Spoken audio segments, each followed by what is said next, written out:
Oke, assalamualaikum warahmatullahi wabarakatuh. Waalaikumsalam warahmatullahi wabarakatuh. Selamat pagi anak-anak. Pagi, Pak. Ayo. Oke, ini hari pertemuan kedua ya. Saya mengajar di sini. Upaya sebenarnya saya belum pada apa ini. Oke, kita mulai dulu dah.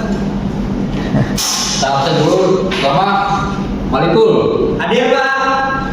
Harisa, Hadir. Dita. Adita, izin Pak tadi orang tuanya. Ini Pak, Apa tuh? ada urusan dulu aja pokoknya Pak. Izin ya berarti ya. Ada apaan? Hadir Pak. Ada Nopal. Nopal. Ya, suruh. Fikar. Hadir Pak. Ada Abyu. Hadir, Pak. Oke, ada Apis. Yang juara satu. Sakit, Pak. Orang tuanya sakit, Pak. Orang tua sakit. Oke. Juara kelas nggak masuk ya. Oke, baik. Sebelumnya di sini siapa yang ketua kelas ya? Malikul. Oh, Waalaikumsalam. Baik, sebelum mulai pelajaran pada pagi ini, boleh dipimpin doa, Waalaikumsalam. Oke teman-teman sekalian, sebelum kita mulai pelajaran hari ini ada baiknya kita berdoa menurut agama dan juga kepercayaan kita masing-masing. Berdoa dimulai.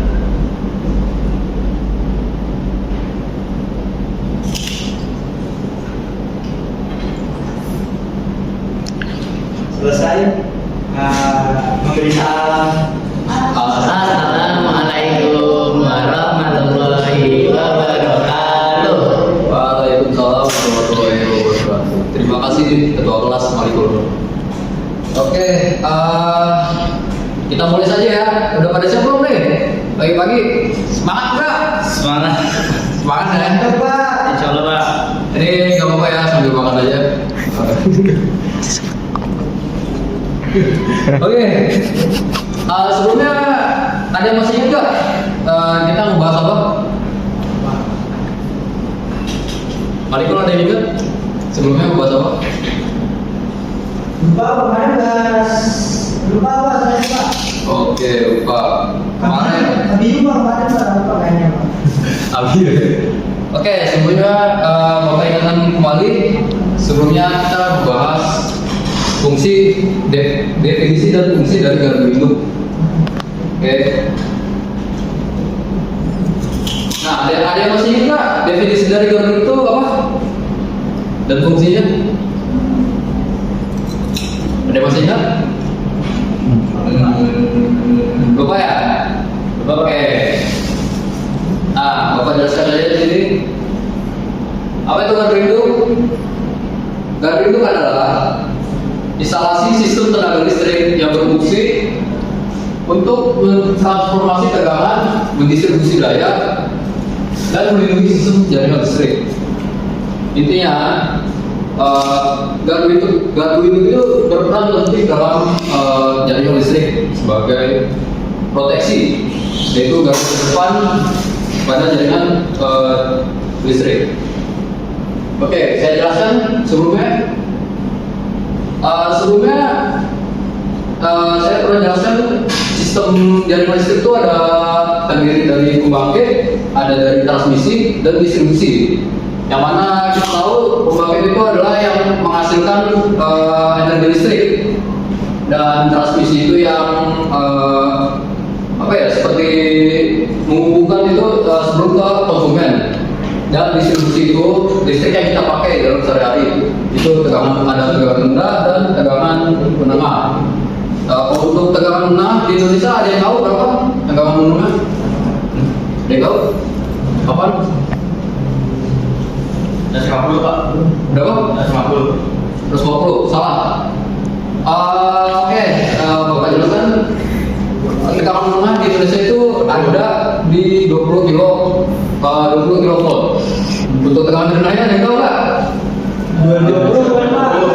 220. Oke. Kalau di Indonesia 220, kalau di Jepang itu dia pakainya 110. Nah, untuk jaringan transmisi itu ada yang tahu berapa tegangannya? Berapa? Transmisi. transmisi. Iya, tegangannya. Tegangan dari yang mana ya, Pak? Tegangan dari sistem jaringan listrik di Indonesia. Ada yang tahu? 350. 15 kilo kan Pak? Tegangan tingginya. Kalau di Gardu ini. Ada yang tahu nggak? 15 kilo kan Pak? Oh bukan. Oke, pada perlu belajar. Nah, tegangan tinggi di Indonesia itu ada yang tegangannya 150 kV dan 70 kV. Dan untuk tegangan ekstra tingginya adalah 25 kV dan 500 kV. Oke, itu aja untuk jaringan listrik.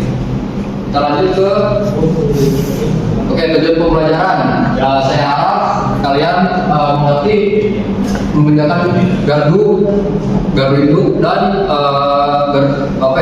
konstruksi gardu induk secara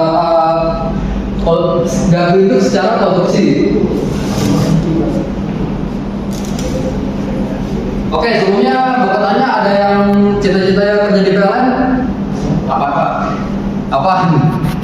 Ini apa doang nih? Abiu.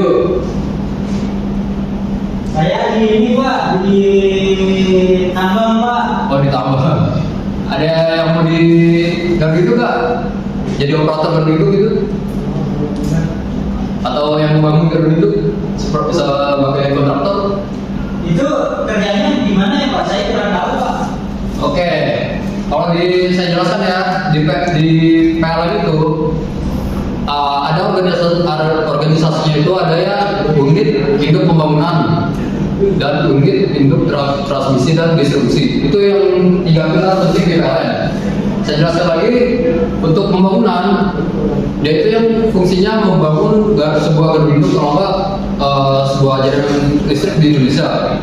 Kalau transmisi dia menjalankan sistem transmisi, dia kayak maintenance lah. Kalau yang distribusi dia itu yang di PLN yang di rumah kita, dia memaintain jaringan tegangan menengah sampai rendah. Untuk peluang kerjanya lumayan bagus menurut saya karena PLN perusahaan listrik satu-satunya di Indonesia dan perusahaan terbesar di Indonesia. Ya kemungkinan peluang kerjanya bagus kan. Nah sebelumnya ada yang bisa beda nggak gardu induk dan gardu distribusi? Ada yang bisa beda? Gardu itu yang tadi itu apa? Kalau pembangkit itu apa? Ya betul.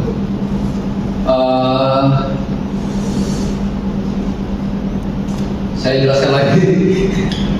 Yang paling membedakan itu tegangannya. Yang mana kalau gardu induk itu tegangannya dia tinggi dari 150. Biasa sih ada yang 70 kV ya kalau di Indonesia. 70 kV sampai 500 kV. Nah kalau gardu distribusi itu tegangan menengah ke rendah dari 20 kV ke 380 dan 20. Selanjutnya saya akan menjelaskan gardu induk berdasarkan konstruksi. Yang pertama itu adalah AIS. Panjangnya itu Air Isolated Switchgear. Artinya kalau di dalam bahasa Indonesia itu gardu induk berisolasi udara.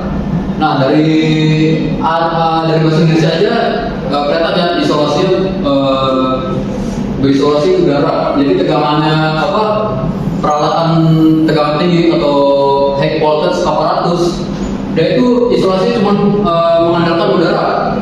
Dan itu kalau dalam RU standar PLN, standarnya itu dia antar jarak komponen, misalnya ini dari circuit breaker ke DKS, dia itu jaraknya kira-kira 1,5 kalau untuk 150 kV. Nah, AIS ini dia membutuhkan lahan luas karena tadi saya bilang karena dia cuma berisolasi udara, jadi dia butuh space antar komponen lebih luas pokoknya. Nah space-nya ini yang mengakibatkan lahannya itu lebih luas. Tapi kalau dalam PLN yang saya tahu nilai kontraknya itu biasanya lebih murah dibandingkan yang gardu induk berisolasi gas. Nanti saya akan menjelaskan, Bapak akan menjelaskan nanti. Nah, kalau ini cocoknya itu untuk wilayah yang tempatnya itu luas gitu. Kalau misalnya di perkotaan, dia itu nggak cocok karena dia butuh lahan luas. Sedangkan di perkotaan yang padat itu lahannya sangat sempit. Jadi gardu induk yang berisolasi udara ini dia nggak cocok di perkotaan. Nah, untuk selanjutnya